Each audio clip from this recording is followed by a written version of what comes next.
I work for HR and training, and I'm an admin assistant, I'm an instructor, I do crime watch scenes, I worked a little bit of football games, I did some protocol driving, but now I'm mainly in the office with HR and training because it's very busy.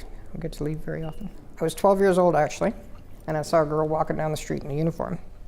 And I decided that's what I want to do. So I joined the Cadet Corps, and lo and behold, I'm now working with a man named Reg, who is actually one of my, he wasn't the CO, I think he was a lieutenant when I joined that Corps. And I thought, well, I'll try this out for a year and see if I like it. I ended up being there 7, 8 years. And in the meantime, when I was 16, I heard about the reserves. So I kind of went into both at the same time. And I did the same thing. I said, I'm going to put on this uniform because it looks interesting. I'll try this out for a year. And I actually wanted to be a nurse. And then during that time, I took the career path and went with the uniform instead. And I joined 10th Field Regiment, and I wanted to be with the big guns. And I said, I'm going to be a big gunner.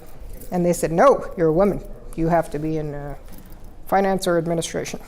I said, okay, put that down on paper. And so they did, but I actually didn't see an office for about 3 years. Not including cadets, I was in for 35 years.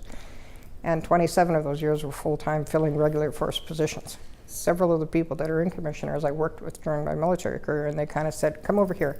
I actually went to be a construction safety officer for 5 years, but I had neck surgery, and wearing a hard hat all day just wasn't suited for me anymore. So I went over to Commissionaires and started teaching 1 day a month. That works out well, right? They convinced me to stay. The people. Actually, I work with some really great people. We have some fantastic times. It's not all fun and games. There is, of course, the serious side to security and stuff. But the people keep me there. Because I don't have to stay there. I've got a pension and stuff, but I like it. We have different places. We've got locations all over the place. We've got different kind of jobs. They're not all the same. Everything's different. And there's always a home for somebody. And because of the background of everybody, whether they were in the service, cadet service, reserve service, regular force service, RCMP, police service, rangers, whatever they were in, there's somebody there that's got something in common with you. So it's a home.